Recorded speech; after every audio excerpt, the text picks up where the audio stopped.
మనందరి తరపున కృతజ్ఞతాస్తుతులు చెల్లిస్తున్నానండి.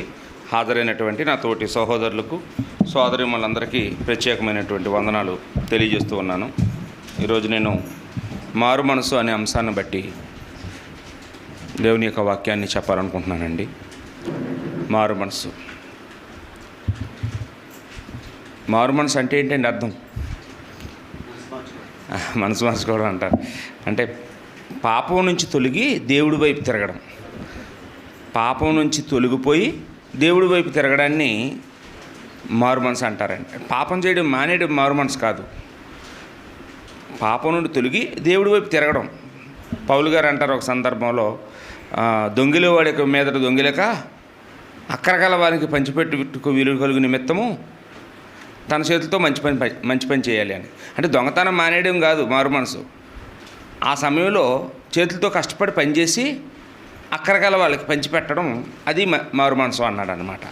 కాబట్టి పాపం నుండి తొలగిపోవడమే కాకుండా దేవుడి తట్టు తిరగడమే మారు మనసు. ఈ మారు మనసు గురించి క్రొత్త నిబంధనలో చాలా సీరియస్గా చెప్పబడిందండి. మనకి యేసుక్రీస్తు కంటే ముందుగా 6 నెలల ముందుగా యోహానును దేవుడు పంపించాడు. యోహాను చెప్పిన మొట్టమొదటి సందేశం ఏంటో తెలుసండి? మారు మనసు గురించేనండి. మత్తయి సువార్త 3వ అధ్యాయంలో 7 నుంచి 10 వచనాల్లో ఆ సంగతులు మనకు రాయబడ్డాయండి. మత్తయి సువార్త 3వ అధ్యాయము 7 నుంచి 10 వచనాల్లో ఏమన్నారండి? మారు మనసుకు తగిన ఫలములు ఫలించండి, ఇప్పుడే గొడ్డలి చెట్టు వారను వంచబడి ఉన్నది, మంచి ఫలములు ఫలింపిన ప్రతి చెట్టు నరకబడి అగ్నిలో వేయబడును అన్నాడండి. ఎవరితోనండి?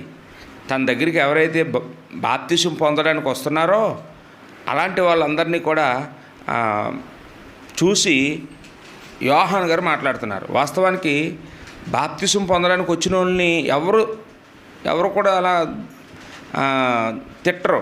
ఏదైనా సర్ప సంతానం అని తిట్టి మరీ చెప్తున్నాడు ఈ మాటలు. అంటే ఎందుకు తిడుతున్నాడు?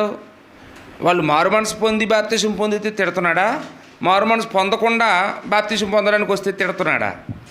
ఏంటండి, మారు మనసు పొందకుండా వాళ్ళు బాప్తిసం పొందడానికి తయారయ్యారు, అందుకని ఆ మాటలు మాట్లాడాడండి. మీరు మారు మనసుకు తగిన ఫలములు ఫలించండి, ఇప్పుడే గొడ్డలి చెట్టు వారన ఉంచబడింది, ఇప్పుడే అన్నాడండి. ఆ మాట చాలా గొప్ప మాట అండి. అంటే ఇంతకుముందు గొడ్డలి చెట్టు వారన లేదా? ఇంతకుముందు లేదు, ఇప్పుడే ఉంది. అది అర్థమైందండి యోహానికి. ఉదాహరణకి మనకి మొట్టమొదటి మానవుడు ఆదాము హవ్వలు దేవుడుద్దన్న మంచి చెట్ల వృక్షఫలాన్ని తిన్నారు. దేవుడు వాళ్ళిద్దరినీ కూడా కొట్టి చంపేశాడండి? లేదండి, వాళ్ళు శపించాడు తప్ప. ఆదాము 930 సంవత్సరాలు బ్రతికాడు. పండు తిన్న తర్వాత కూడా బ్రతికాడా? లేదండి, బ్రతికాడు. హవ్వ బతికిందా? బ్రతికింది. పిల్లలు కన్నారు. కానీ కొత్త నిబంధనలోకి వచ్చిన తర్వాత ఒక జంట అచ్చం అలాగే ఏకీభవించి పాపం చేశారండి. ఎవరండి వాళ్ళు? అననీయ సపీరాలు. సంఘం ప్రారంభించబడిన కొత్తలో వీళ్ళు కూడా అలాగే చిన్న పాపం చేశారండి.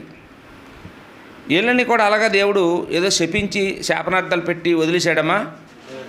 వీళ్ళిద్దరూ తిరిగి లేకుండా అదే రోజు అదే క్షణాల్లో దేవుడు వాళ్ళని చంపేశాడండి. వాళ్ళు మొత్తేశాడు.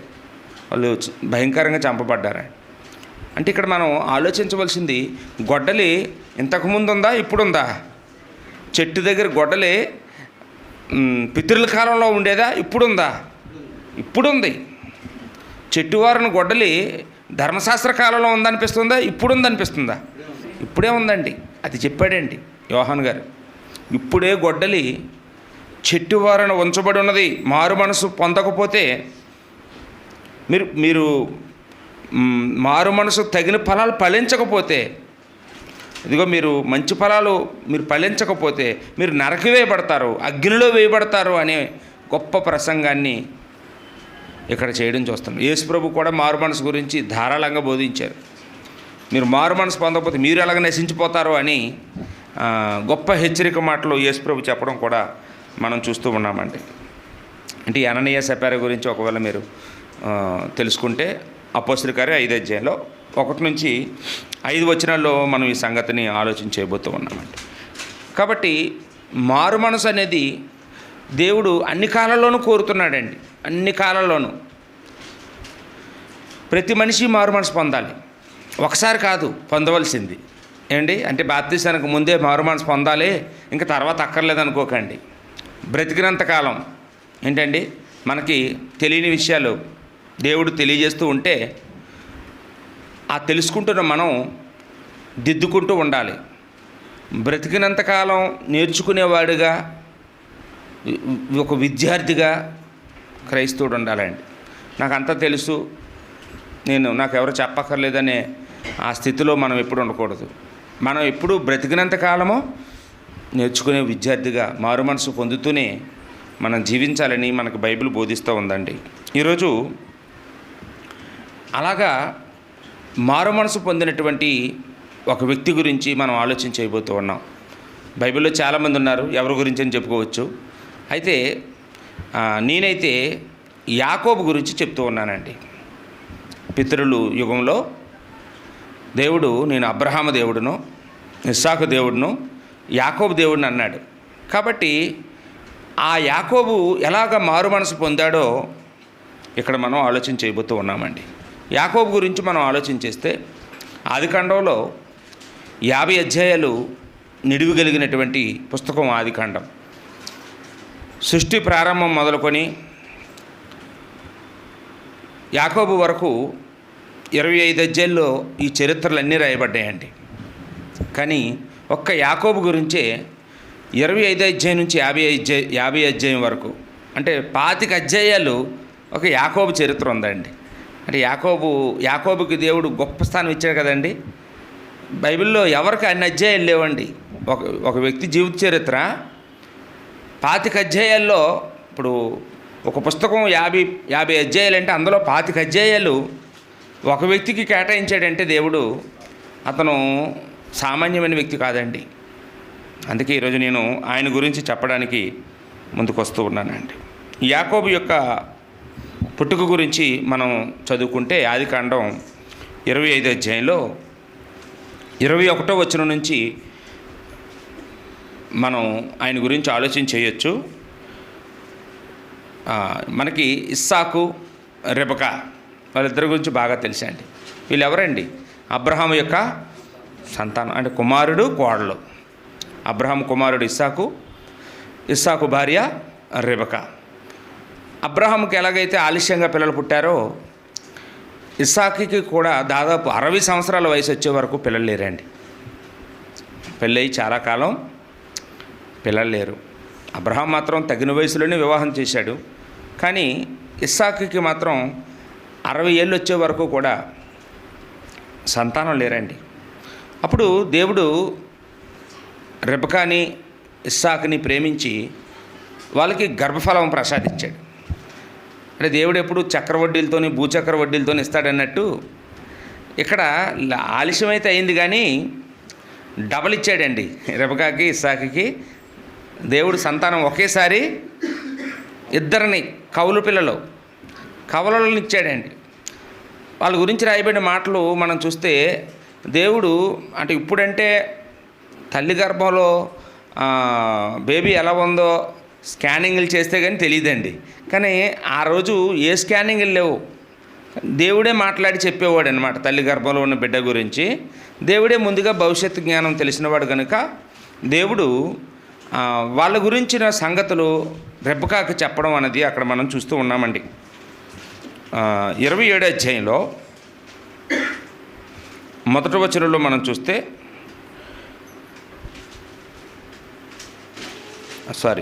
ఇక్కడ మనం పూర్తి చేసుకోలేదు కదండి. అంటే ఇక్కడ ఆదికాండ 25వ అధ్యాయంలో 21 నుంచి 26 వచనాల వరకు చూస్తే ఆ రెబకాతో దేవుడు చెప్పిన మాటలు మనకు కనపడతాయండి. ఏమన్నాడండి దేవుడు అక్కడ? అమ్మా, నీ గర్భంలో 2 జనాంగాలు పెరుగుతున్నాయి. వాళ్ళిద్దరూ కూడాను గర్భంలో ఉండగానే ఒకరికొకరు పెనుగులాడుతూ ఉంటారు. అమ్మా, పెద్దవాడు చిన్నవాడికి దాసుడైపోతాడమ్మా. ముందు ఎవరు జన్మిస్తారో వాడు తర్వాత జన్మించిన వాడికి, చిన్నవాడికి దాసుడైపోతాడు అని ఈ సంగతులన్నీ దేవుడు ముందుగానే రెబెకాకు తెలియజేశాడండి. అంటే దేవుడు తన సంకల్పాన్ని ఆకస్మికంగా ఎప్పుడు చేయడు, ముందుగా తెలియజేస్తుంటాడండి. తల్లిదండ్రులకి చెప్పాడు దేవుడు, లేకపోతే తల్లికి చెప్పాడు. తల్లి ఎలాగా రెబెకా ఇస్సాకు చెప్పదా, ఏమండి దేవుడు నాకు ఇలా చెప్పాడండి, నా గర్భంలో 2 జనాంగాలు పెరుగుతున్నాయంట, గొప్ప జనం అవుతాయంట, అయితే పెద్దవాడు చిన్నవాడికి దాసుడైపోతాడంట అండి, వాళ్ళిద్దరికీ ఎప్పుడు పడదంట, వాళ్ళిద్దరూ ఎప్పుడు పెనుగులాడుకుంటూ ఉంటారట, తల్లి గర్భంలో ఉండగానే పెనుగులాడుకోవడం గురించి దేవుడు చెప్పాడండి అని అన్నీ చెప్పే ఉంటుందండి. అంటే ఒక అవగాహనను దేవుడు ఆ పిల్లల విషయంలో తల్లిదండ్రులకి కలుగు చేసినట్టుగా మనం ఇక్కడ చూస్తూ ఉన్నామండి. ఇక యాకోబు ప్రారంభ జీవితం మనం చూసినప్పుడు యాకోబు ఎలా కనపడతాడంటే మనకు ఒక సోమరుగా కనపడతాడండి. అంటే అతనికి ఏ పని రాదు, అతను ఏ పని నేర్చుకోడు, ఏ పని చేయడు. కానీ ఏశావు మాత్రం పెరిగి పెద్దవాడై ఒక గురి కలిగినటువంటి ఒక వేటగాడిలాగా, ఒక యుద్ధశూరుడిలాగా, ఒక బలవంతుడిలాగా ఏశావు కనపడతా ఉంటాడు. ఇంకా ఈయన గురించి మనం చూస్తే యాకోబు అయితే మనకు ఒక మోసగాడిలాగా కనపడతాడండి. అంటే నోరు తెరిస్తే అబద్ధాలాడివాడిగా మనకు కనపడుతుంటాడు. యాకోబు యొక్క జీవితాన్ని మనం ఆలోచన చేసే ముందు ఆదికాండం 27వ అధ్యాయంలో ఇస్సాకుకి వృద్ధుడైపోయాడు, కళ్ళు కనపడటం లేదు. ఆ సమయంలో ఇస్సాకుకి తన కొడుకుని, తన జ్యేష్ఠ కుమారుడిని ఆశీర్వదించి దీవించి చచ్చిపోవాలనుకుంటాడు. వాస్తవానికి మనం అనుకుంటామండి, మనం ఎప్పుడు చచ్చిపోవాలనుకుంటాం అప్పుడు చచ్చిపోము. ఇతను ఇస్సాకు దీవించేసి చచ్చిపోవాలనుకుంటాడండి, కానీ అతను వాస్తవానికి చనిపోలేదు, చాలా కాలం బతికేసాడు. తర్వాత అనుకున్నాడండి, నేను చచ్చిపోయేలా ఉన్నాను, ఇంకా నా మరణ గడియలు దగ్గరికి వచ్చేసినట్టున్నాయి, కాబట్టి రూల్ ప్రకారంగా జ్యేష్ఠ కుమారుడిని నేను దీవించాలి. నా జ్యేష్ఠ కుమారుడు ఎవరు అంటే ఏశావు, అందుకని ఏశావునే దీవిస్తాను అనుకున్నాడు. అనుకొని ఏశావుని పిలిచాడు. పిలిచిన ఆయన, నా మరణ గడియల దగ్గరికి వచ్చి నేను ఇంక బ్రతకను, కాబట్టి నిన్ను ఆశీర్వదించి దీవించి నేను చనిపోతాను, నాకు చివరిసారిగా నీ చేత్తో వేట మాంసం తినాలని ఉంది, నువ్వు అడవికి వెళ్ళి మంచి పెట్టలో లేకపోతే ఏవైనా నీ దగ్గర బాణాలు ఉన్నాయి కాబట్టి అవి పట్టుకొని వెళ్ళి ఏదైనా వేట మాంసం తీసుకొని వచ్చి నాకు పెట్టు, నేను అవి తిని తృప్తి చెంది నిన్ను ఆశీర్వదిస్తాను అని చెప్పాడంట అండి. అలాగే నాన్న అని చెప్పి అతను వెళ్ళాడు. అయితే రెబెకా ఇదంతా చూస్తుందండి. చూసి రెబెకా ఏం చేస్తుందంటే, అతనికి ఆయన ఎలాగ ఆశీర్వదించేస్తాడు, నా చిన్న కొడుకు కదా మంచోడు, నా చిన్న కొడుకు ఏమైపోతాడు అని చెప్పి, అంటే ఈ యొక్క పేరెంట్స్ ఇద్దరు కూడాను పిల్లలు పెంచే విషయంలో ఫెయిల్ అయినట్టుగా కనపడుతున్నారు. అంటే పక్షపాతం కనపడుతుంది కదండి. ఇప్పుడు ఈయనేమో ఇద్దరు పిల్లలు దీవించవచ్చు కదా, అలా కాదు, పెద్దోన్నే దీవిస్తాను అనుకుంటున్నాడు. తల్లి ఏమనుకుంటుందండి, నా చిన్నోడినే దీవించాలనుకుంటుంది. ఇప్పుడు ఈవిడైనా అదేంటండి ఇద్దరిని దీవించండి అంటుందా? ఈవిడ అనటం లేదు, ఈవిడ చిన్నోడు దీవించబడాలని కోరుకుంటుందండి. ఈ పక్షపాత గుణం ఈ కాలంలో కూడా చాలా ఇళ్లలో మనం చూస్తుంటాం. పెద్దోడినేమో తండ్రి ప్రేమిస్తుంటాడు ఇప్పటికీ, చిన్నోళ్ళు అంటే తల్లికి ఇష్టం ఉంటుంటుంది ఏమండి. కొన్ని ఇళ్ళలో ఆడపిల్ల అంటే తండ్రి ప్రేమిస్తుంటాడు, మగాడినేమో తల్లి ప్రేమిస్తుంటుంది. ఇలా ఉండకూడదండి. పెద్ద చిన్న ఆడ మగ అనే దాన్ని బట్టి కాకుండా మనం దేవుడు మనకి ఇచ్చిన పిల్లల్ని సమానంగా గౌరవించాలి, సమానంగా ప్రేమించాలి. ఆ స్థాయికి మనందరం వెళ్ళాలని బైబిల్ చెప్తుందండి. ఒకవేళ ఏ కుటుంబంలోనైనా ఎలాంటి మనస్తత్వాలు కలిగి ఉంటే వాళ్ళు చాలా నష్టపోతుంటారు, చాలా కష్టాలు ఎదుర్కోవాల్సి వస్తుంది అని చెప్పడానికి దేవుడు మనకి ఈ చరిత్రలన్నీ ఇక్కడ రాయించడం మనం చూస్తూ ఉన్నామండి. అప్పుడు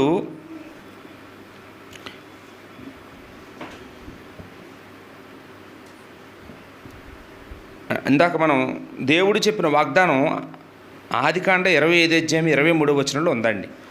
ఏమని చెప్పాడు రెబెకాతోని? పెద్దవాడు చిన్నవాడికి దాసుడు అవుతాడు అన్నాడు కదా. అది 23వ వచనంలో ఉంది, మీరు రాసుకోండి. ఇప్పుడు దేవుని యొక్క సంకల్పం నెరవేర్చబడ్డానికి దేవుడు అనేకల్ని పావులుగా వాడుకుంటాడండి. మనకు తెలీదు. కొన్ని సందర్భాల్లో మనం కూడా వాడబడతా ఉంటాం. దేవుడు మనల్ని కూడా వాడుకుంటూ ఉంటాడు. కానీ ఆయన సంకల్పమే నెగ్గుతుందండి.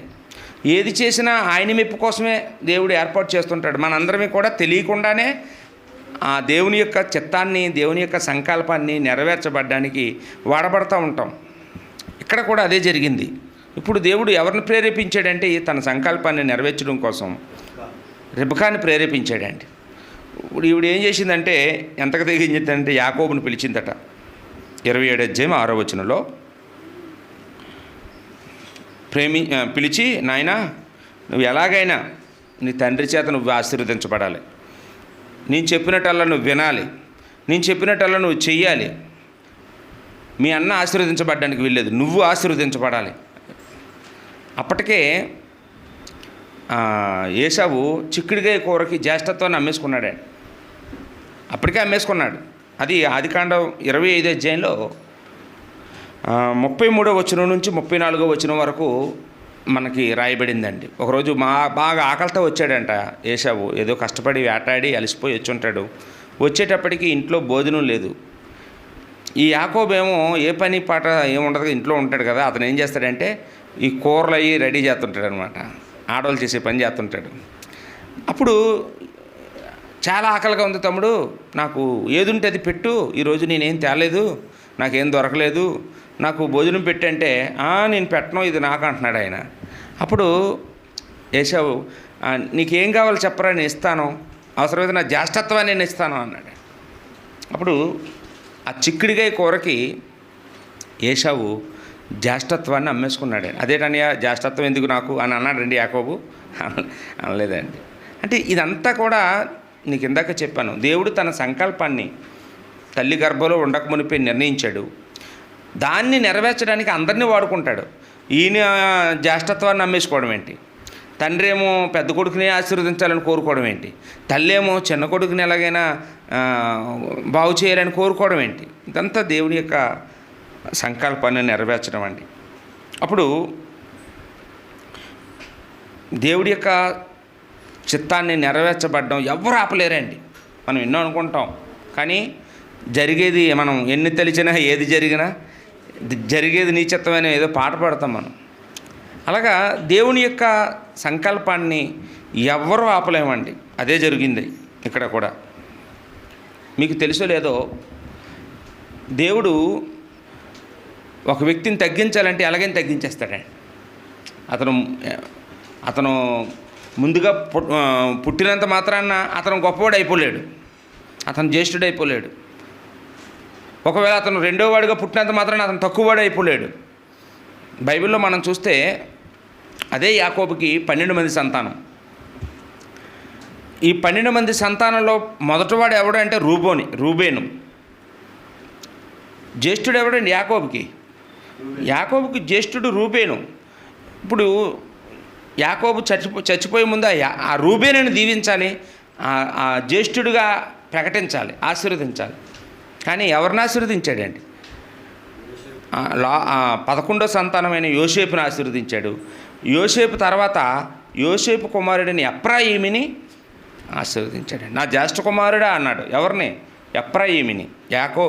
యోసేపు మీద ఉన్న ప్రేమను మనవడి మీద చూపించుకున్నాడండి. ఇది రూబేన్ని కదా చేయాలి. ఎందుకు రూబేన్ని ఆశీర్వదించమానేసి చిన్న కొడుకైన యోసేపు యొక్క కొడుకుని ఎందుకు అలా చేశాడు అంటే రూబేన్ తప్పు చేశాడండి. బాగా చెప్పారండి. మొదటి దినవృత్తాంతాల గ్రంథం 5వ అధ్యాయం 1వ వచనంలో ఈ రూబేనట చేసిన తప్పు ఏంటంటే తన తండ్రి మంచం ఎక్కాడంటండి. తండ్రి మంచం ఎక్కడంటే తండ్రి పడుకునే మంచం కానీ కాదు అర్థం. తండ్రికి 4 భార్యలు, అంటే 2 భార్యలు 2 ఉపపత్నులు. బహుశా ఇతను ఆ ఉపపత్నులతో పాపం చేశాడంటండి. ఎవడో? రూబేన్. పెద్ద కొడుకు కదండి. ఆ ఉపపత్నులు తండ్రి యొక్క బెల్ఫా అనే 2 ఉన్నారు. అందులో ఎవరో ఒక ఆమెతో అతను పాపం చేశాడండి. తండ్రి ముట్టుకున్న స్త్రీని ముట్టుకున్నాడండి. అది ఎంత పాపం అండి? తల్లే కదండి. ఏమండి, పినతల్లి కూడా తల్లే కదా. కానీ ఆ పాపాన్ని బట్టి దేవుడు ఏం చేశాడంటే తప్పించేశాడనమాట. యాకోబుకి మనసు కఠినమైపోయింది. వీడిని మాత్రం ఎట్టి పరిస్థితుల్లోనూ జ్యేష్ఠుడిగా నేను సెలెక్ట్ చేయను, వీడిని జ్యేష్ఠుడిగా నేను ఆశీర్వదించను, జ్యేష్ఠుడిగా ప్రకటించను. నా నా మనవణ్ణి లేదా నా యోసేపు ఒకడే గొప్పోడు, నా యోసేపు కుమారుడే గొప్పోడు అని చెప్పి ఎఫ్రాయిముని అక్కడ జ్యేష్ఠుడిగా ప్రకటించాడండి. ఆ విషయం మొదటి దినవృత్తాంతాలు 5వ అధ్యాయం మొదటి వచనంలో మనకు కనపడుతుందండి. అంటే ఇక్కడ జన్మ స్వాతంత్ర్యం ఎవరికి ఉంది? రూబేనుకే ఉంది. కానీ రూబేను నీతిగా బతకలేనందువల్ల జ్యేష్ఠత్వాన్ని కోల్పోయాడండి. ఈ మాటను బట్టి మనం చూస్తే ఏశావుకి కూడా జన్మ స్వాతంత్ర్యం ఉంది, ఒక్క క్షణం ముందు పుట్టినా ముందే. యాకోబు అతను మడిమి పట్టుకొని పుట్టాడంటండి. ముందు పుట్టినోడు ఎవడండి? ఏశావు. ఆ ఏశావు బయటికి వెళ్ళిపోతుంటే ఆగ్రా ఎక్కడికి వెళ్ళిపోతావు, నేను లేకుండా ఎక్కడికి వెళ్ళిపోతావు అని చెప్పి ఆడికి కాలు పట్టుకున్నాడటండి. ఈ మంత్రసానులు బిడ్డని బయటికి తీస్తుంటే ఇటు రావట్లేదేంటి, అంతా వచ్చాడు, మనిషి అంతా వచ్చాడు, కాలు రావట్లేదంటే గట్టిగా లాగితే వాడితో పాటు మా కాలు పట్టుకొని ఇంకోటి ఉన్నాడంట వెనకతల.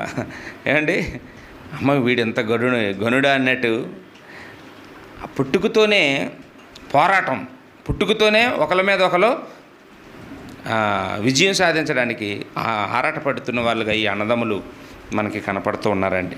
కాబట్టి ఇక్కడ ఏశావు కూడా దేవుడి దృష్టికి నీతిగా బ్రతకలేదు కాబట్టి దేవుడు ఏం చేశాడంటే అతన్ని తల్లి గర్భంలో ఉండగానే చెప్పేశాడు, ఇతను జ్యేష్ఠుడు అవ్వడో, ఇతను దాసుడైపోతాడు, చిన్నవాడికి దాసుడైపోతాడు అని దేవుడు తన చిత్తాన్ని చెప్పాడండి. కానీ మానవ బుద్ధిగా తండ్రి ప్రయత్నం చేశాడు, తల్లి ప్రయత్నం చేసింది. అప్పుడు రెబెకా యాకోబుతో చేయించిన మోసాలండి, మామూలు మోసాలు కావు ఇవి. నేను కుట్రలు కుతంత్రాలు ఇప్పుడు రాజకీయ నాయకులు ఉన్నాయేమో, ఈ రాజకీయాలన్నీ ఆనాడే ఆ కుటుంబంలో మనకు కనపడతాయండి. ఆదికాండం 27వ అధ్యాయంలో 8వ వచనం నుంచి మనం చూస్తే అక్కడ తల్లి ట్రైనింగ్ ఇస్తుందండి చెడుకి. ఏమని చెప్తుంది యాకోబుతోని? రెబెకా ఏం చెప్తుంది? నేను చెప్పినట్లు చెయ్యి అమ్మా, నువ్వు చెప్పినట్టు చేస్తే దేవుడు శపిస్తాడేమో అంటే, ఆ శాపాలన్నీ నా మీద వచ్చినా పర్వాలేదు, నేను చెప్పినట్టు మాత్రం చెయ్యి అంటుందండి. అంటే తల్లి ఎంత సపోర్ట్ అండి. తప్పు చేస్తే శపించబడతామేమో అంటే, శపించబడినా పర్వాలేదు, ఆ శాపాలన్నీ దేవుడు నా మీదకే ఇస్తాడు, నీకేం అవ్వదు, నువ్వు చెయ్యి అంటుందండి. అంటే ఇది అబద్ధం. ఎవడు తప్పు చేస్తే వాడే శపించబడతాడు. కానీ తల్లి ఏం నువ్వు తప్పు చెయ్యి, ఆ శాపాలు ఏమైతే నేను అనుగుతాను అంటుందండి. అది ఎలాగవుతుంది? అది అబద్ధం. 9వ వచనంలో అప్పుడు తల్లి ఏం ఐడియా ఇస్తుందంటే, మీ అన్న వేట మాంసం తేడానికి వెళ్ళాడు అడవికి, మనం అలా వేట మాంసాలు అయితే తెచ్చి మనం చేయలేము, మనకు ఆ విద్య లేదు, కాబట్టి నువ్వు ఒక పని చేయి, మన మందలోకి వెళ్ళు, 2 మేకపిల్లలు తెచ్చు, ఆ మేకపిల్లలు తెస్తే నేను వాటి తోలు తీసి చక్కగా రుచికరంగా మాంసం వండి నేను నీ చేతికిస్తాను అని చెప్పిందండి. 2 మేకపిల్లల్ని తీసుకొని రమ్మని వంట చేసింది. 15వ వచనం దగ్గరికి వచ్చేటప్పటికి ఆదికాండం 27వ అధ్యాయం చెప్తున్నానండి. 15వ వచనంలో ఏశావు వేసుకున్న బట్టలు ఉన్నాయంటండి ఇంట్లో, నువ్వు ఉతికేసి రెడీగా ఉంటాయి కదండి, ఇస్త్రీ చేసి ఆ బట్టలు తెచ్చిందండి. నీ బట్టలు వేసుకోకు, మీ నాన్న చాలా తెలివైనడు, కళ్ళు కనపడకపోయినా అతను ముక్కు బాగా పని చేస్తుంది, చేతులు బాగా పని చేస్తున్నాయి, వాసన చూస్తాడు అలాంటి వాడు ఆయన, కాబట్టి ఆయన బట్టలే నీకు వేస్తాను అని చెప్పి యోసేపు ధరించిన బట్టలు పట్టుకొచ్చి ఇతనికి తొడిగిందండి. ఎంత కుట్ర ఎంత ఇప్పుడు ఈ సిబిఐ వాళ్ళకి వాళ్ళకి కూడా అంత ఉండవో ఐడియాలు. అప్పుడు రెబ్బగాకి అన్ని ఐడియాలను ముందు చూపండి అదంతాను. అంటే ఎక్కడా దొరికిపోకుండా ఎంత జాగ్రత్తలు తీసుకుంటుందంటే, ఒంటి మీద ఉన్న బట్టలు కూడా ఎవరు వేయించిందండి? ఏశావు బట్టలు వేయించిందట. తర్వాత ఇంకా ఆవిడికి డౌటు, మీ నాన్న ఒకవేళ నేను తడిమి చూస్తే వాసన చూస్తాడు, బట్టలు బట్టి నువ్వు ఏశావు అనుకుంటాడు, కానీ ఒంటి మీద చేసాడు అనుకో దొరికిపోతావు. కారణం ఏంటంటే ఏశావుకి ఒంటి నిండా రోమాలు అంటండి, బాగా ఎర్రనవాడు, అందగాడు, ఆ ఒంటి మీద రోమాలు చూడు. కొంతమందికి జెనెటిక్ ప్రాబ్లం వల్ల ఎక్కువ తల ఉంటుందండి, ఒంటి నిండా తల ఉంటుంది, అదొక అందం. కొందరికి చెవుల్లో పడి కూడా ఎంత తల వచ్చేస్తుంటుంది కదండి. అదొక అందం. అలాగా ఒంటి నిండా రోమాలు ఉన్న మనిషి అనమాట ఈయన. అప్పుడు చూడండి, కొంతమందికి మీసమే రాదు, కొంతమందికి పిల్లిగడ్డం వస్తుంది, కొంతమందికి మంచి రౌండ్ గడ్డం వస్తుంది. ఇవన్నీ ఆ యొక్క జెనెటిక్ ప్రాబ్లమ్స్. అయితే ఈయనకి ఒంటి నిండా రోమాలు. ఇప్పుడు ఈయనకి ఒంటి నిండా రోమాలు రావాలంటే ఇప్పుడు అవుతుందా యాకోబుకి? అది ఎక్కడ తెస్తుందండి? ఎంత ఐడియా వేసిందంటే ఎక్కడికో వెళ్ళడం ఎందుకు, అక్కడ ఉన్నవే వినియోగించుకుందండి. ఆ మేక పిల్లలు చంపింది కదా, ఆ తోలు ఉంటుంది కదా, ఆ తోలు తెచ్చి చేతులు కట్టేసిందంటే, మెడ మీద కూడా వేసిందట. ఒకళ్ళు మీ నాన్న పొరపాటున చెయ్యిలా పామాడు అనుకో, చెయ్యిలా పెట్టు, పాముతాడు, వెంట్రుకలు ఉన్నాయనుకుంటాడు. అప్పుడు మెడ మీద చేయేస్తే ఆ మెడ మీద కూడా వెంట్రుకలు తగిలితే ఇంకా ప్రాబ్లం పాస్ అయిపోతావు అన్నదన్నమాట. తల్లి చెప్పినట్టుగా చేశాడండి. అప్పుడు 18వ వచనంలో ఒకసారి, 24వ వచనంలో ఒకసారి, 2 సార్లు తండ్రి ప్రశ్నిస్తాడు, నాయన నువ్వెవరో అంటాడు.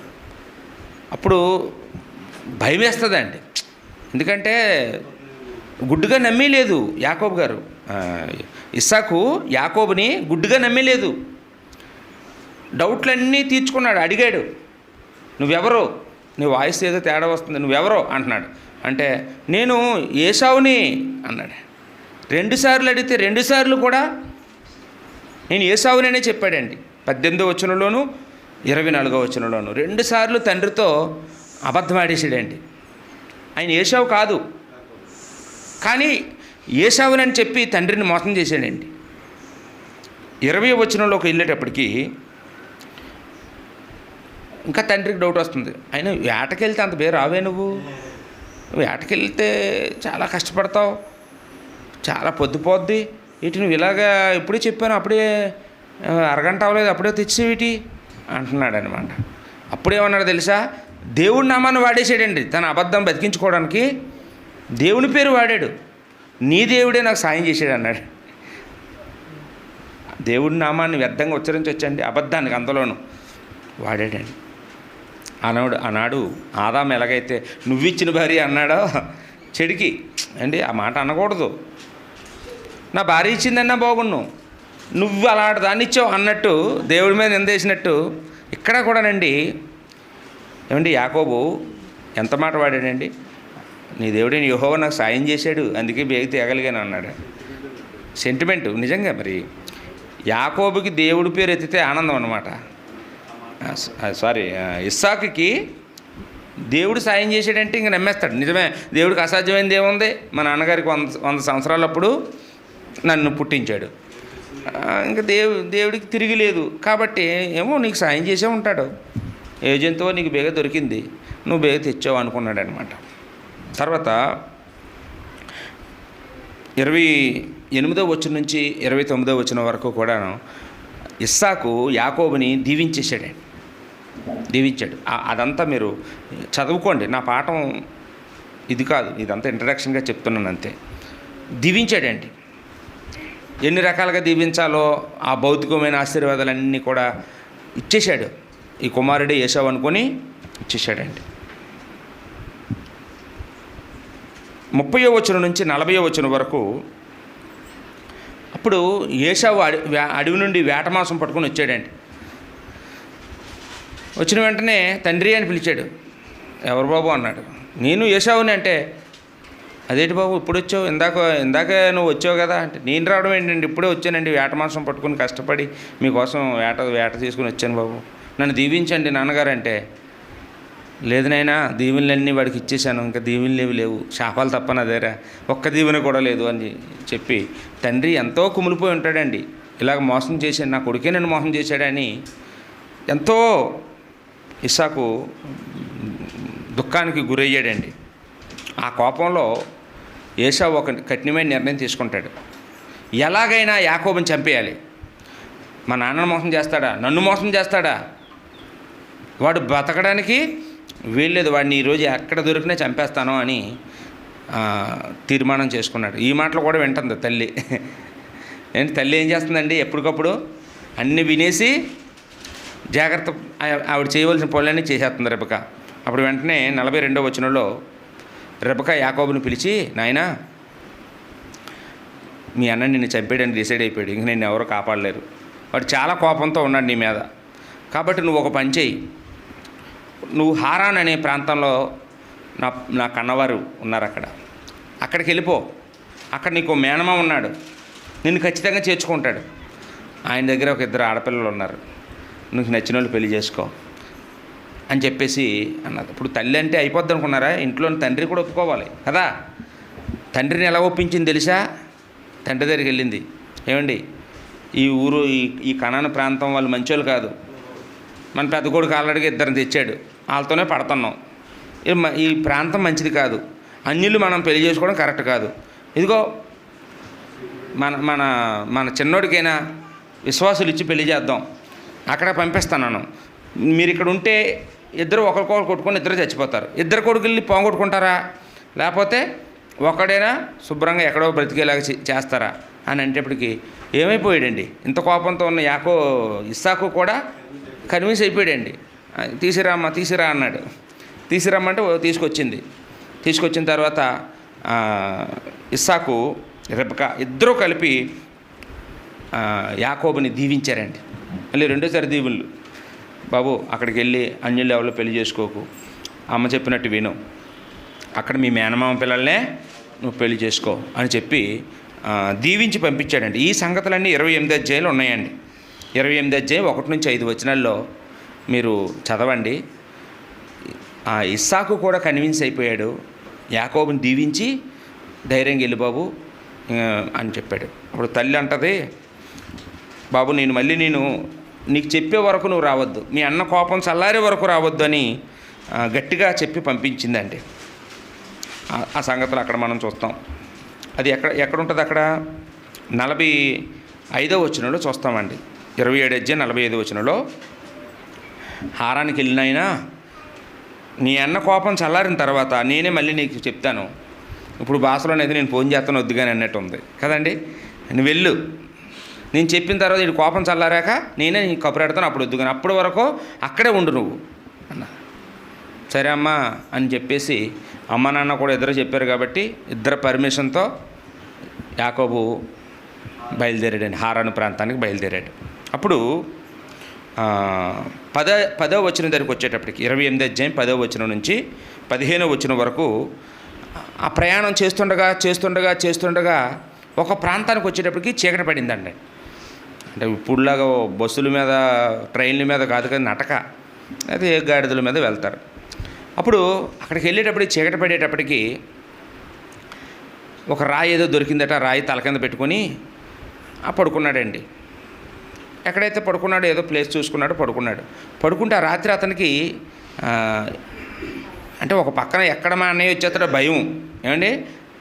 ఏముంది చంపేద్దామని డిసైడ్ అయినోడికి ఏమో తెలుసుకొని హారానే కదా వెళ్ళాడు, ఆ తోవంట కదా ఎక్కడో దొరక్కపోతాడని వెనకాల వచ్చినా రావచ్చు.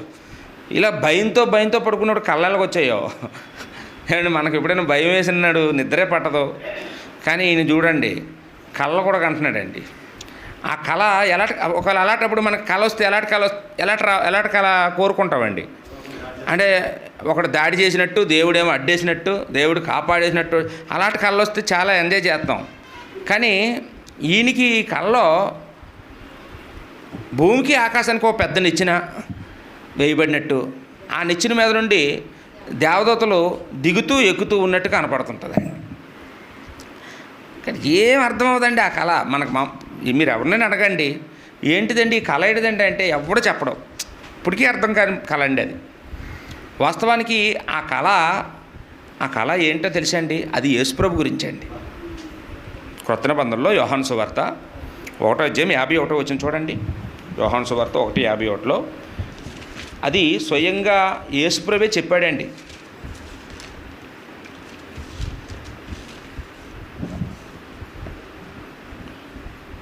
నతానీయేలుతో మాట్లాడుతున్న సందర్భంలో, నాయన నువ్వు ఇప్పుడేం చూసావు, ఇంకా గొప్ప అద్భుతాన్ని చూస్తావు అని చెప్పి ఆ సందర్భంలో 51వ వచనంలో, మరియు ఆయన మీరు 1:51 అండి, మరియు ఆయన మీరు ఆకాశం తెరవబడుటయు దేవుని దూతలు మనుష్య కుమారుని పైగా ఎక్కుటయు దిగుటయు చూతురని మీతో నిశ్చయముగా చెప్పుచున్నాను నేను. నేను ఆకాశానికి ఎక్కిపోవడం చూస్తారు మీరు, ఇదేం చూశారు అంటే ఆయన పేరు చెప్పేటప్పటికే నన్నప్పుడు మీకు తెలుసండి అని ఆశ్చర్యపోతున్నాడు నతానియేలు. నువ్వు అక్కడ ఆ చెట్టు కింద ఉన్నప్పుడే నీ గురించి నాకు తెలుసు బాబు అని అంటప్పుడు అతను ఇంకా ఆ తన్మయత్వంలో ఉండగా చెప్తున్నాడు, నాయనా నేను ఆకాశానికి వెళ్ళిపోవడం అంటే నా ఆరోహణం కూడా నువ్వు చూస్తావో, అలాగే నేను రావడం కూడా మీరు చూస్తారో, అది ఒక సూచక్రియలు అంటే చెప్పాడు అనమాట ఇక్కడ. ఏమండి, మీరు ఆకాశం తెరవబడుటయు దేవుని దూతలు మనుషు కుమారుని పైగా ఎక్కుటయు దిగుటయును చూతురని మీతో నిశ్చయంగా చెప్తున్నాను. అంటే యేసుప్రభు వారు ఆకాశానికి వెళ్ళేటప్పుడు దేవుని దూతలు ఉంటాయా? యేసుప్రభు రెండో రాకడలో వచ్చేటప్పుడు దేవుని దూతలు ఉంటాయా? అవన్నీ మనకు దశలోనికో పత్రిక. ఈ సంగతులు మీరందరూ చూస్తారో అని చెప్పాడండి. ఇదే విషయాన్ని దేవుడు యాకోబుకి చెప్తున్నాడు. అంటే దేవుడు ఏం చేస్తున్నాడండి యాకోబుని? మనం కూడా అప్పుడప్పుడు అంటుంటాం, ఒరే నాయనా నీ మీద గొప్ప ఆశ పెట్టుకున్నాను, నువ్వు అంతటోడు ఎంతటోడు అవుతావని నేను అనుకుంటున్నాను, నా కుమారుడిని యేసుప్రభుని నీ గర్భం నుండి పుట్టేద్దాం అనుకుంటున్నాను, నిన్ను ఈ లోకరక్షకుడిని నీ కడుపులో జన్మింపజేయాలని, నిన్ను గొప్పవాడిని చేయాలని నేను అనుకుంటే నువ్వేంటి నాయనా ఇన్ని అబద్ధాలు ఆడేసావు, నా మీద అబద్ధం ఆడేసావు, నువ్వు తండ్రితో అబద్ధం ఆడేస్తున్నావు, నువ్వు ఏంటి ఇన్ని తప్పులు చేసేసావు నువ్వు, ఇదేమైనా బాగుందా, ఒక యథార్థత ఉందా నీలో, యథార్థంగా ఉన్నావా, ఏమైనా మారావా అని దేవుడు గద్దించినట్టు ఉందండి. నీ గర్భం నుండి లోకరక్షకుడు ఈ లోకానికి రాబోతున్నాడు. ఆ గొప్ప ప్లానుని నేను నీతో వేసుకుంటున్నాను, నువ్వేమో ఒక తప్పు వెనకాతలు ఇంకో తప్పు చేసుకుంటూ నువ్వు తప్పుల మీద తప్పులు చేసుకుంటూ నువ్వు జీవిస్తున్నావని ఇప్పటికైనా మారరా బాబు అన్నట్టు ఉందండి ఆ కళ. సరే లేచిన తర్వాత బాబాయ్ ఇక్కడ ఎలాంటి కళ వచ్చింది అని చెప్పేసి, సరే ఏదైతే అదైంది, ఇది మామూలుగా లేదు, ఇక్కడ ఈ రాయిలోనే ఏదో ఉన్నట్టు ఉందనుకున్నాడండి.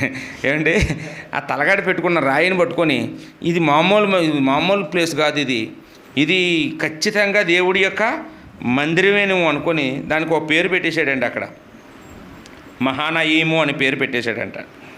ఏం పేరమ్మా? మహానయీము. అదేనా అక్కడ పెట్టిన పేరు? కాదు, అక్కడ పెట్టిన పేరు అది కాదు, బేతేలు. సారీ అండి, క్షమించండి, బేతేలు అని పేరు పెట్టాడండి ఆ ప్రాంతానికి, బేతేలు. ఆ తర్వాత లూజు అనే పేరు అక్కడ ఉండేదట అప్పటికే. ఈయన పేరు మార్చేశాడండి. ఈ రోజు నుంచి ఇది దేవుడి మందిరం అనబడుతుంది అని పేరు పెట్టేశాడు. ఇప్పటికీ కూడా ఆ పేరు పట్టుకొని బేతేలు సంఘం తయారైంది. ఇప్పుడు సంఘానికి దానికి సంబంధం ఏంటండి? ఇంక తెలియదు అంతే. ఇంకా అతనేదో కళ వచ్చిన సందర్భంలో కళ అర్థం కాక అతనేదో మాట్లాడితే వీళ్ళు ఎందుకు ఇది ఏదో అర్థం చేసుకొని వీళ్ళు పెట్టేసుకున్నారనమాట. రైట్. తెల్ల లేచిన తర్వాత మామగారు ఊరు బయలుదేరాడండి. ఎన్ని సంవత్సరాలు పట్టింది తెలుసా అండి? 20 సంవత్సరాలండి. 20 సంవత్సరాలు గడిపాడు యాకోబు మామగారు ఇంటి దగ్గర. అంటే ఒక భార్య కోసం 7 సంవత్సరాలు రాహేల్ని ప్రేమించాడు కదండి. రాహేల్ కోసం 7 సంవత్సరాలు కొలువు చేశాడు. కానీ లేయాని ఇచ్చి చేశాడు మామ. తర్వాత మళ్ళీ అడిగితే మళ్ళీ ఇంకో 7 సంవత్సరాలు చేశాడు, 14. ఆ తర్వాత ఒక 6 సంవత్సరాలు. మరి పిల్లలు అటు పుట్టే వరకు అక్కడే కదండి ఉన్నాడు. అందరూ 11 మంది పిల్లలు పుట్టే వరకు అక్కడే ఉన్నాడండి. అప్పుడు అక్కడ దాదాపుగా 4 భార్యలకి కలిపి 11 మంది పుట్టారండి. అప్పుడు 20 సంవత్సరాలు ఉన్నాడండి. 20 సంవత్సరాలు ఉన్నా ఇంటి దగ్గర నుండి ఫోన్ అది రాలేదు. అమ్మ ఫోన్ చేస్తానన్నది కదా బాబు, ఎందుకు చేయలేదండి? ఇంకా అక్కడ కోపం తగ్గలేదు అయ్యగారికి. ఎవరికి? కత్తి నూరితేనే ఉన్నాడు రోజు. నీడు కోపం వచ్చినోడల్లా రమ్మని వేసేస్తాను అంటున్నాడు అనమాట. ఇక్కడ అడిగేడు తూరుకోను, ఈ ఆస్తి దగ్గరికి వస్తే తూరుకోను, ఇదంతా నాదే అంటున్నాడు. ఏంటి ఫోన్ రాలేదు. ఇక్కడ మామగారితో చూస్తే రోజు బ్యాండ్ అయిపోతుంది, ఏదో గొడవ.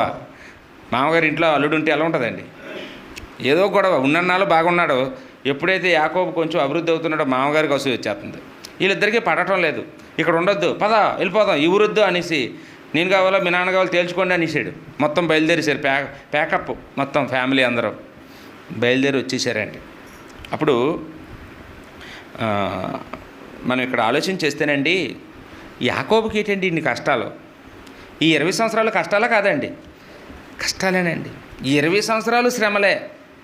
ఎంత నీతిగా బ్రతుకుదామన్నా మోసపోతున్నాడు, ఎంత కరెక్ట్గా ఉందామన్నా నష్టపోతున్నాడు మామ చేతిలో.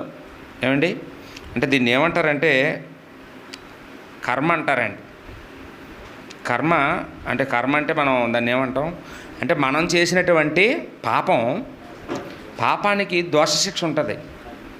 అది ఖచ్చితంగా దాన్ని ఎవ్వరూ తప్పించుకోలేరండి. దాన్ని మనం అనుభవించి తీరుతాం ఈ భూమి మీద. ఒకవేళ దేవుడు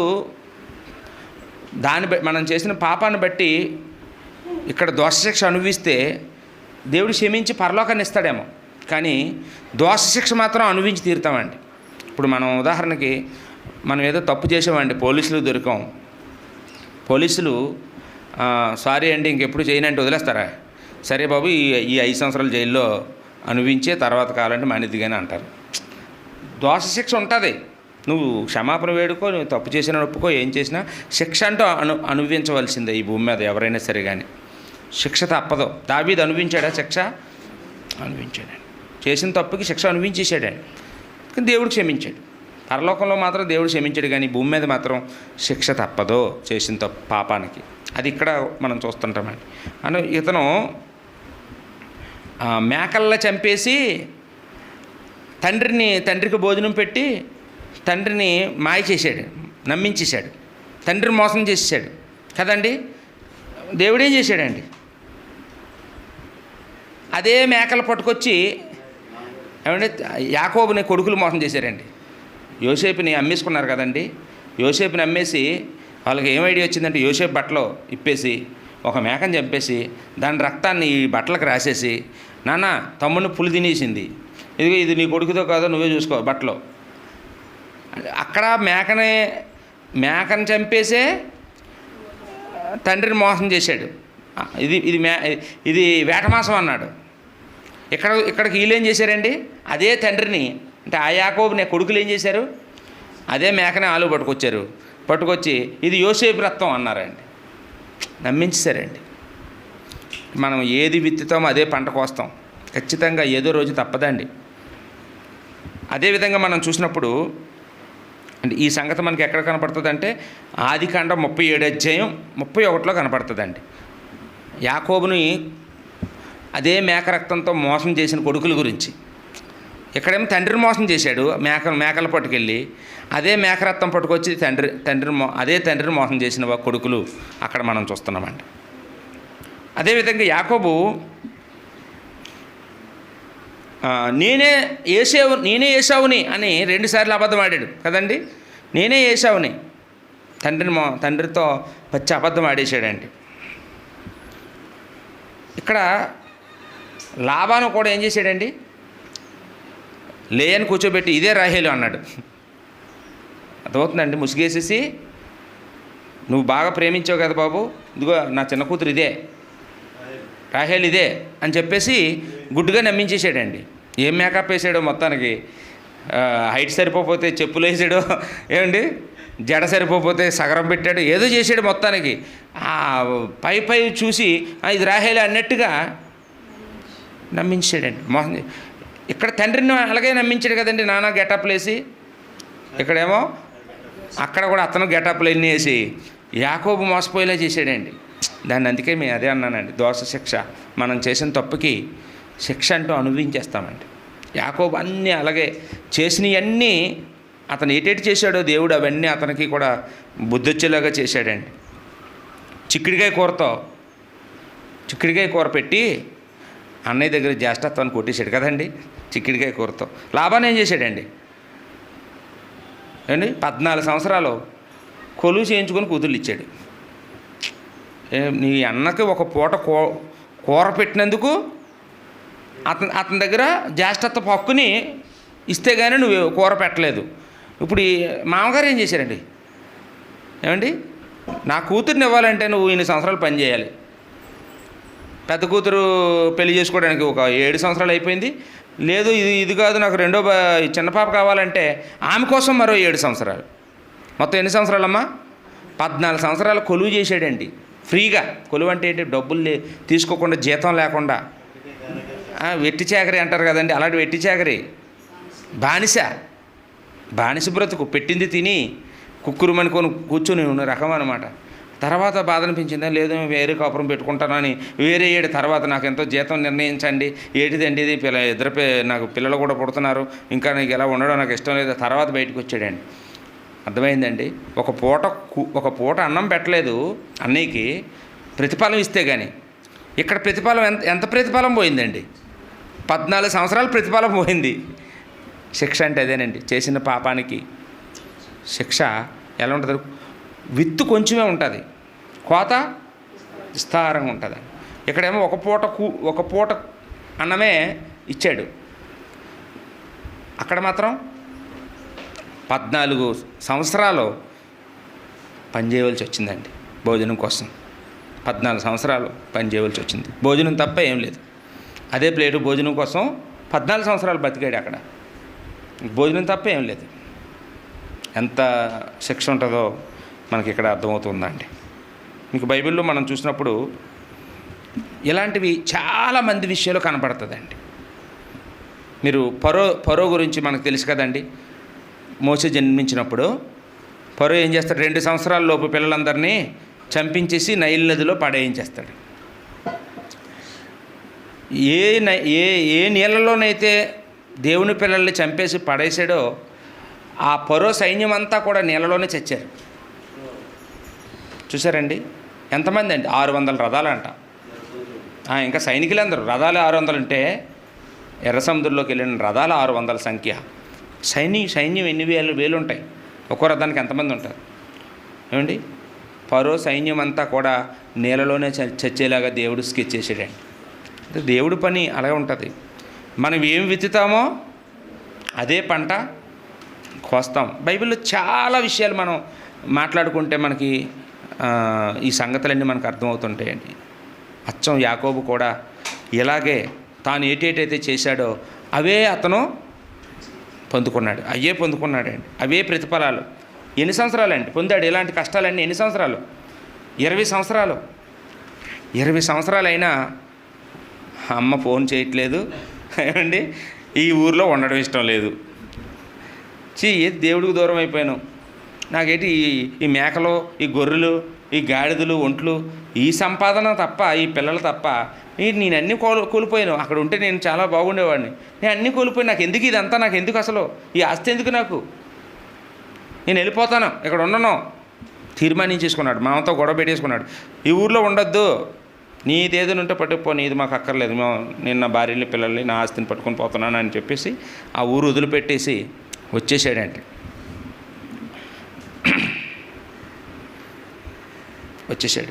వచ్చేసిన తర్వాత ఇది 32 అధ్యాయానికి వచ్చేస్తే, ఆదికాండం 32 అధ్యాయము 24వ వచనంలో ఈ ఏశావు దగ్గరికి కొంతమందిని పంపిస్తాడండి, దూతల్ని అంటే దేవదూతలు కాదు, అతని దగ్గర ఉన్న అనుచరుల్ని, మంచి మాట్లాడే వాళ్ళు పంపిస్తాడు. నేను మారిపోయినని చెప్పండి, నేను ఇంకెప్పుడు మా అన్నయ్యతో గొడవలే పడినని చెప్పండి, ఈ కానుకలన్నీ అతనికి ఇవ్వండి, ఏదోలాగా నచ్చజెప్పి అతను మెత్తని చేయండి, ఇంకా అన్నయ్య నేను కలిసి బతుకుదాం అనుకుంటున్నాము అని చెప్పేసి పంపిస్తే ఆ దూతలు ఎల్లుళ్ళు వెనక్కి వచ్చేస్తారు. బాబు నీ పేరు ఎత్తగానే మీ అన్నయ్య అక్కడ 400 మందిని రెడీ చేసుకున్నాడు, నీ మీదకి యుద్ధానికి వస్తున్నాడు బాబు, నిన్ను ఎవడో రక్షించలేము, మేము కూడా రక్షించలేమని వీళ్ళు కూడా వచ్చేసారండి. బాబు ఇలాగైపోయిందా అని చెప్పేసి మీరు ఎలా పోండి, ఒక సైన్యం పోయినా ఒక మంద పోయినా ఒక మంద మిగులుతుంది అని చెప్పి ఈ భార్య పిల్లలందరినీ ఒక సైడ్ తగిలేసి ఈ పని వాళ్ళందరినీ అందరినీ పంపించేసాడండి. అందరినీ పంపించేసి చస్తే నేను ఒక్కనే చేస్తాను చేతిలో, మీరైనా బతికిదిరిగానని మొత్తం ఏకాకి అయిపోయాడండి, ఒంటరివాడు అయిపోయాడండి. చంపేసుకొని నేను చచ్చిపోతాను ఆడి చేతిలో అని సరెండర్ అయిపోతాను అనుకున్నాడు. 32 అధ్యాయం 24వ వచనంలో. అప్పుడు మొదటి వచనంలో కూడా అతనికి ప్రత్యక్షత కనపడుతుంది. 24వ వచనంలో ఒక దేవదూత ఆ రాత్రి ఆ ఒంటరిగా ఉన్న ఏశావు దగ్గరికి వచ్చి పెనుగులు ఆడుతుందండి. ఇద్దరు దెబ్బలాడుకుంటారన్నమాట. ఇదంతా జరుగుతుంది దర్శనంలా ఉంటుంది. వచ్చి ఫైటింగ్ ఇద్దరు దెబ్బలాడుకుంటారు. దెబ్బలాడుకుంటే ఆ దేవదూత ఏం చేస్తాడంటే ఆ యాకోబు యొక్క తొడని విరిచేస్తాడు. తొడ ఎక్కడ ఉండవలసిన పిక్క అక్కడ ఉండదు, తిప్పేస్తాడు పట్టుకొని. దేవుడితో ఎవరు సరిపోతారండి? దేవుడి శక్తితో ఎవరు సరిపోతారు? ఎవరు సరిపోరు. యాకోబుని కుంటువాడిగా మార్చేశాడు. ఏమండి, మనకి ఈ సంగతి కనపడుతుంది. తర్వాత మనకి హెబ్రీ పత్రికలో కూడా కనపడుతుంది. హెబ్రీ పత్రిక 11వ అధ్యాయంలో 21వ వచనంలో యాకోబు గారు కుంటుబడిగా మారిపోయాడు అనడానికి కొన్ని మాటలు మనం ఆధారంగా తీసుకోవచ్చండి. హెబ్రీ పత్రిక 11వ అధ్యాయము 21వ వచనం.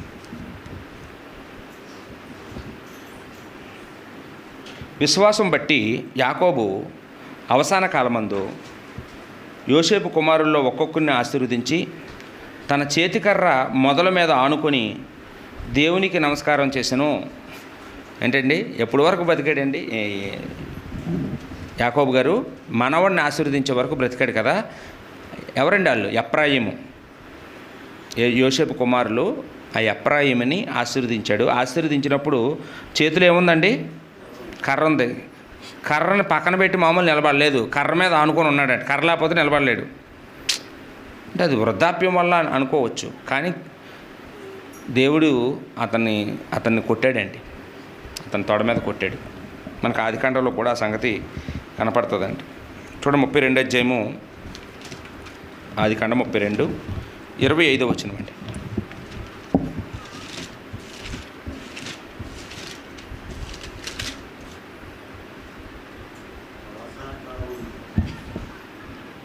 తాను ఆదికాండం 32:25 లేకపోతే 24 నుంచి చదువుతాం. యాకోబు ఒక్కడు మిగిలిపోయెను. ఒక నరుడు తెల్లవారు వరకు అతనితో పెనుగులాడెను.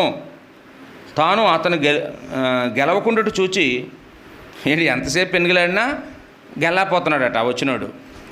అప్పుడు ఏం చేశాడండి? తాను గెలవకుండాటు చూచి తొడగూటి మీద అతన్ని కొట్టెను. అప్పుడు అతడు ఆయనతో పెనుగులాడుట వలన యాకోబు తొడ గూడు వసిలెను. ఏమయ్యాడండి? గూడు వసిలిపోయిందనమాట. అంటే యాకోబుని ఫిజికలీ యాంటీక్యాప్టర్గా చేసినట్టు అయ్యిందండి. బలహీనుడు అయిపోయాడు. అప్పుడు వదిలాడు. అయినా సరే ఆయన జీవితకాలం అంతా కూడా అతను ఆ కుంటుతనాన్ని అనుభవించాడు అనడానికి 31వ వచనం చూడండి. 31వ వచనం అదే యాకోబు 32వ అధ్యాయం 31వ వచనంలో, అతడు పెనూయేలు నుండి సాగిపోయినప్పుడు సూర్యోదయం అయిన అప్పుడు అతడు తొడ కుంటుచూ నడిచెను ఉందండి. 31వ వచనంలో యాకోబు గారు ఇంకా నాటకం ఎలా చేస్తున్నాడండి? కుంటుకొని నడుస్తున్నాడంటే అండి. అంటే అప్పటి వరకు ఎలా నడిచేవాడు?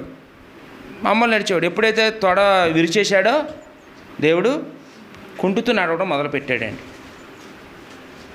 ఇక్కడ మనం గమనించవలసింది ఏంటంటే, ఆయన ఒంటరిగా ఉన్నప్పుడు దేవుడు ప్రత్యక్షతను అనుభవించాడండి. ఒంటరిగా ఉన్నప్పుడు అనుభవించాడు కదండి. 24 యాకోబు ఒక్కడు మిగిలిపోయాను. అందరిని పంపించాడు కదండి. అన్నకు భయపడి ఒక్కడే మిగిలిపోయాడు.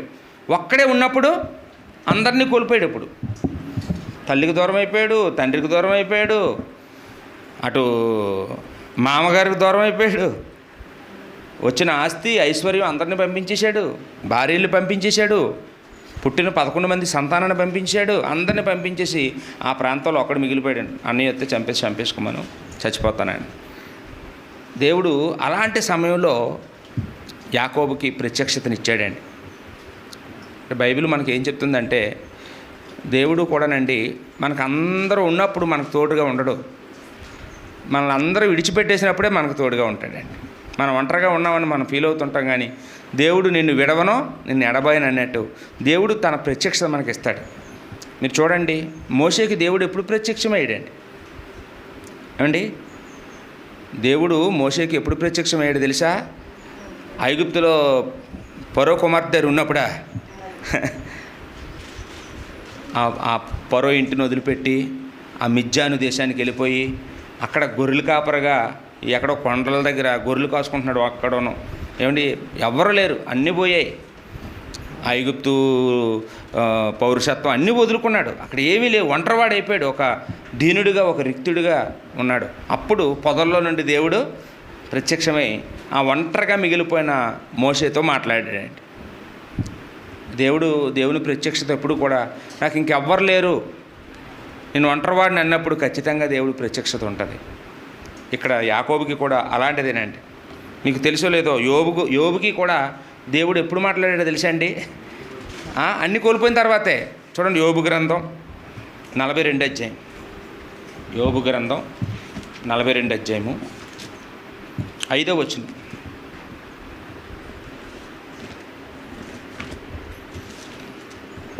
చివరిలోనండి, చివరి అధ్యాయం. అప్పటికి ఆస్తి పోయింది, 10 మంది సంతానం పోయారు అండి, అన్నీ కోల్పోయి అనారోగ్యాలు పాలైపోయి స్నేహితులు కూడా వచ్చి ఆ స్నేహితులు కూడా చివరికి యోబుని తిట్టేసిపోయారు. ఇంకందరూ పోయారండి, ఇంక ఒకడే మిగిలిపోయాడు. అప్పుడు దేవుడు మాట్లాడుతున్నాడండి. 42:5. వినికిడి చేత నిన్ను గూర్చిన వార్త నేను వింటిని. ఎవరి గురించి? దేవుడి గురించి అప్పుడు దేవుడు మాట్లాడాడు. దేవుడు మాటలు వినబడ్డాయట. అయితే ఇప్పుడు నేను కన్నులారా నిన్ను చూచుచున్నాను, కావున నన్ను నేను అసహించుకొని ధూళితోనూ బూడిదతోనూ పడి పశ్చాత్తాపడుచున్నాను అన్నాడు. ఇప్పుడు నేను కన్నులారా నిన్ను చూచుచున్నాను, వినికిడి చేత నిన్ను గురించి నేను వార్త వింటిని అన్నాడు 42:5. అంటే యోబు గారికి దేవుడు పిల్లలు ఉన్నప్పుడు, ఆస్తి ఉన్నప్పుడు ప్రత్యక్షమయ్యాడా? అన్నీ పోయిన తర్వాత, స్నేహితులు కూడా అందరూ వెళ్ళిపోయిన తర్వాత అప్పుడు ప్రత్యక్షమై దేవుడు మాట్లాడాడండి. మీకు ఆగర తెలుసు కదండి. ఆగరకి దేవుడు ఎప్పుడు ప్రత్యక్షమయ్యాడండి? ఐగుప్తులు ఉన్నప్పుడు అబ్రహాం పెళ్లి చేసుకున్న తర్వాత, అబ్రహాంకి ఇస్సాకుని కన్నప్పుడా? ఎప్పుడు కాదు. అబ్రహాము, అమ్మ నీకు ఇగో నీ వాటా నీకు ఇచ్చేస్తాను, నీ పట్టుకొని నువ్వు ఎక్కడికి వెళ్ళిపో, ఇంకా నా వైపు చూడకు అని పంపించేసాడు. చూశారండి, అప్పుడు ఒంటరిది అయిపోయింది కదండి. ఆ బిడ్డకి దాహం వేసి ఏడుస్తుంటే కొంచెం నీళ్ళు చుక్కలు కూడా ఇవ్వలేని పరిస్థితిలో రిక్తురాలు అయిపోయి నా బతుకేటి ఎలాగైపోయింది, దేవుడా నన్ను రక్షించని ఎప్పుడైతే వేడుకుందో, ఆ ఒంటరిది అయిపోయినప్పుడు, ఆ దీన పరిస్థితిలో ఉన్నప్పుడు దేవుడు ప్రత్యక్షమయ్యాడండి. అదండి బైబిల్. అంటే బైబిల్ అంతా కూడా మనకు చెప్పేది ఏంటంటే, దేవుడు మనకు ఎప్పుడు తోడుంటాడు, దేవుడు ఎప్పుడు మన విషయంలో జోక్యం చేసుకుంటాడు అంటే, మనకి ఎవ్వరు ఈ లోకంలో ఎవరు వదిలేసినా దేవుడు వదలడండి. దేవుడు మనకి సన్నిహితంగా ఉంటాడు. మనం అప్పుడే దేవుడి మీద ఆధారపడాలి. అప్పుడే ఇంకా మంచి ధైర్యంగా ఉండాలి, మంచి నిరీక్షణ కలిగి ఉండాలి.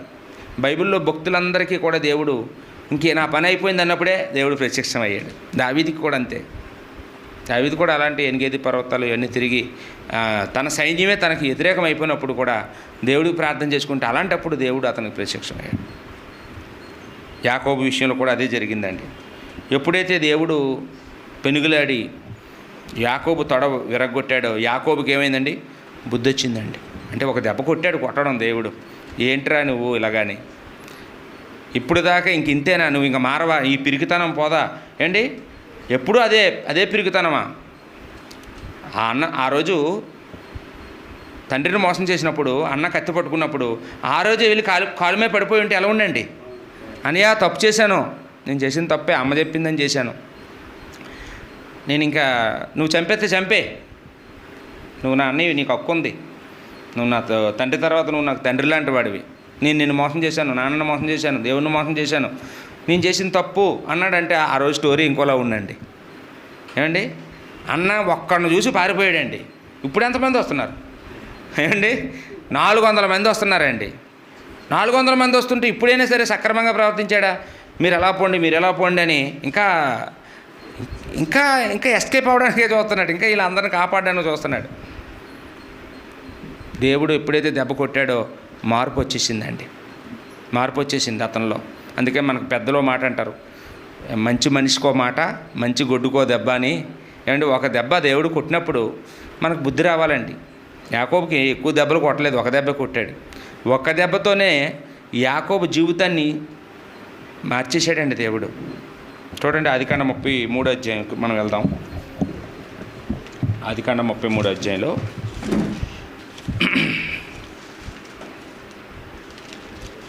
మొదటి వచనం నుంచి చూస్తే, యాకోబు కనులెత్తి చూచినప్పుడు ఏసావును అతనితో 400 మంది మనుషులను వచ్చిచుండిరి. అప్పుడు అతడు తన పిల్లలను లేయా రాహేలుకును 2 దాసీలకును పంచి అప్పగించెను. అప్పుడు ముందర దాసీలను, వారి పిల్లలను, వారి వెనుక లేయాను ఆమె పిల్లలను, ఆమె వెనుక రాహేలును యోసేపును ఉంచి తాను వారి ముందర వెళ్ళుచు తన సహోదరుని సమీపించే వరకు 7 మార్లు నేలను సాగిలపడెను.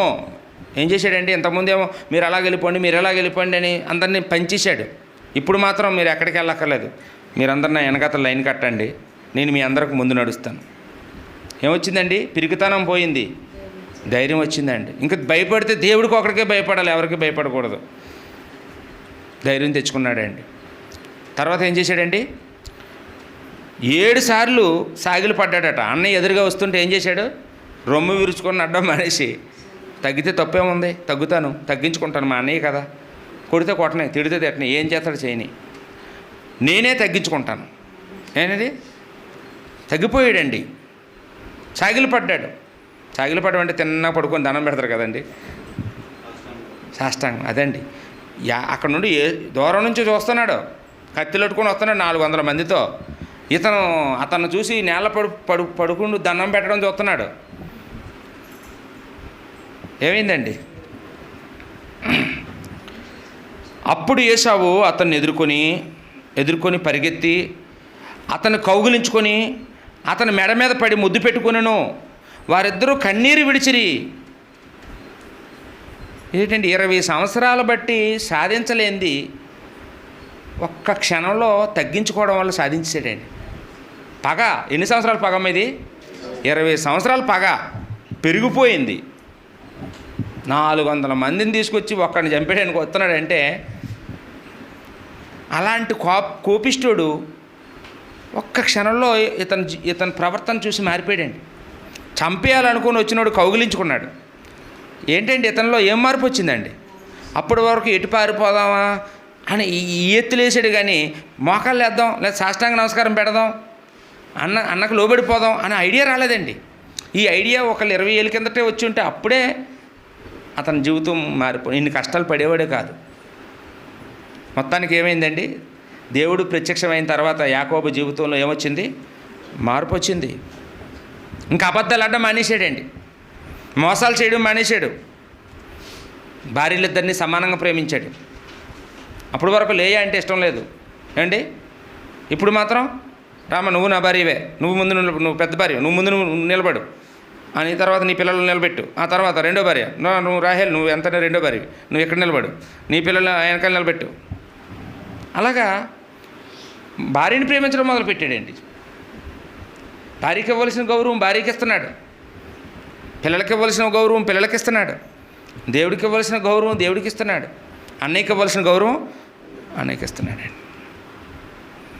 అప్పుడు ఇదంతా ఏంటంటే దేవుడి మాట వినడమండి. దేవుడి మాట ఇంతకుముందేమో మనుషుల మాటలు వినేవాడు, అమ్మ మాట విన్నాడు. అమ్మ మాటలు వినొద్దని కాదండి, చెడు చెప్తే ఎవరి మాట వినకూడదు. అది అమ్మైనా కానీ నాన్నైనా కానీ ఏమండి, స్నేహితులైనా అన్నదమ్ములైనా ఎవరైనా తప్పు చేయమని మనకు చెప్పినప్పుడు ఎవరి మాట వినకూడదండి. విన్నాడా యాకోబు గారు? అమ్మ మాట వినే వల్ల ఈ పరిస్థితి వచ్చింది.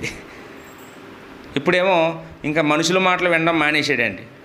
దేవుడి మాట వింటాను, దేవుడు చెప్పినట్టే చేస్తాను అన్నాడండి. క్షమాపణ వేడుకున్నాడు. ఇప్పుడు తమ్ముడు వీళ్ళ చేతులతో పట్టుకొని వచ్చారేటి వీళ్ళందరూ, ఈ భార్యలు వీళ్ళందరూ ఏటి అవన్నీ ఆ కానుకలన్నీ ఏటి, నాకేం అర్థం కావట్లేదు, ఎందుకు ఎంత డబ్బు పట్టుకొని వచ్చావు, ఏటి బంగారం ఏంటిది, వజ్రాలు ఏంటి, ఇవన్నీ ఏటి అని అడుగుతున్నాడండి ఆయన. నువ్వు నాకు ప్రభువు, నేను నీకు సేవకుడిని. సేవకుడు ప్రభువుకి కానుకలు ఇచ్చుకోవాలి కదన్నయ్య, నేను కానుకలు ఇస్తానండి నీకు, నిన్ను సంతోష పెట్టడం కోసం నీకోసం తెచ్చాను, అక్కడ నుండి తెచ్చాను నేను అన్నాడే. నాకు ఏమొద్దురా తమ్ముడు, నువ్వు వచ్చావు అదే చాలు, నువ్వు మారావు అదే చాలు, ఇంకా నాకు నీ డబ్బొద్దు, నీ ఏమక్కర్లేదు. వీళ్ళందరూ ఎవర్రా అని, అయ్యో వీళ్ళందరూ నా పిల్లలు, నా భార్యలు, ఇక నాకు 11 మంది పిల్లలు ఇచ్చాడు దేవుడు ఇప్పటికీ అని చెప్తే ఎంత ఆనందం అనండి. వాళ్ళ మధ్యన ఉన్న ఆనందం ఇంతంత కాదండి. మార్పు అంటే అదండి. అంటే గొప్ప యుద్ధం జరగాలి కదండి అక్కడ. ఆ క్షణం ఎలా ఉందో చూడండి. గొప్ప యుద్ధం జరగాలి ఆ రోజు. ఇద్దరిలో ఎవరో ఒకరు చచ్చిపోవాలి. కానీ ఆ యుద్ధాలు అయిపోయాయండి, ఆ గొడవలు అయిపోయాయండి, సమాధాన పడిపోయారండి. అదేనండి మారు మనసు అంటే. అదే అండి. ఈరోజు మారు మనసు పొందామంటే పొందామండి. సమాధాన పడుతున్నారంటే లేదండి. ఏండి పోనీ మారు మనసు పొందుతున్నామంటే మారు మనసు తగిన ఫలాలంటే ఏంటండి? తగ్గించుకోవడం, ఈ ప్రేమించడం, ఇవన్నీ ఉండాలి కదా. మారు మనసు పొందామంటే అవుద్దా? మరి తగ్గింపేది ఎన్నిసార్లు తగ్గావు? మొన్న తగ్గానండి, వాళ్ళు మాట్లాడలేదండి, నన్ను ఏం చేయమంటారని అంటామని. ఎన్నిసార్లు సాష్టాంగ పడ్డాడటండి ఏసావు చూస్తుండగా. 7 సార్లు. నువ్వెన్నిసార్లు తగ్గించుకున్నావు? ఒక్కసారి పిలిచారండి, పలకలేదు, ఇంక నేను పిల్లవు అంటామండి. 7 సార్లు తగ్గించుకున్నాడండి. అప్పుడు అవతల వ్యక్తిలో కూడా మార్పుని చూశాడండి. కాబట్టి ఈ యొక్క పాఠం ద్వారా మనం ఆలోచించవలసింది ఏంటంటే, మనం తగ్గించుకుంటే మారు మనసు పొందినట్టు. ఏమండి, పగలు ప్రతీకారాలు ఉంచుకున్నంతకాలం, పిరికితనంతో ఉన్నంతకాలం మనం మారు మనసు పొందినట్టు కాదు. మనం దేవుడికి ఒకరికే భయపడాలి, ఎవరికి భయపడకూడదు. ఏది జరిగినా దేవుడి చిత్తం. ఏమండి, మనం నిజమే మాట్లాడాలి, అబద్ధాలు మాట్లాడకూడదు. నిజం మాట్లాడితే దేవుడే సాయం చేస్తాడండి. యాకోబు జీవితంలో మనం ఆ సంగతి నేర్చుకుంటామండి. ఇప్పుడు దేవుడేమో పెనుగులాడిన తర్వాత అతను ప్రశ్నిస్తాడండి, నీ పేరేంటి బాబు ఇంతకీ అంటాడండి. దెబ్బలా పెనుగులాడిన తర్వాత యాకోబు అండి అంటాడు. లేదు బాబు, ఈ రోజు నుంచి నీ పేరు ఇశ్రాయేలు, నీ పేరు మార్చేస్తున్నాను నేను, నీ జీవితం కూడా మారిపోవాలి, మరి చూస్తాను కదా అన్నాడు అనమాట. యాకోబు అంటే ఏంటండి? మోసగాడు అని అర్థం. మరి అలాంటి పేరు ఎందుకు పెట్టాడో కానీ. యాకోబు అంటే మోసగాడు. ఈ రోజు నుంచి నీ పేరు మోసగాడు కాదు, ఇంక నువ్వు ఎవరినో మోసం చేయవు. ఈ రోజు నుంచి నీ పేరు ఇశ్రాయేలు. ఇప్పటికీ కూడా ఆయన పేరు మీద ఒక దేశం ఉందండి. బైబిల్లో అబ్రహాం పేరు మీద దేశం లేదు, ఇస్సాకు పేరు మీద కూడా దేశం లేదు, మోసే పేరు మీద అసలే లేదు. బైబిల్లో గొప్ప గొప్ప వ్యక్తుల పేర్ల మీద ఎవరి పేరు మీద దేశాలు లేవు. ఇజ్రాయేల్ పేరు మీద దేశం ఉందండి, ఇప్పటికీ ఉంది.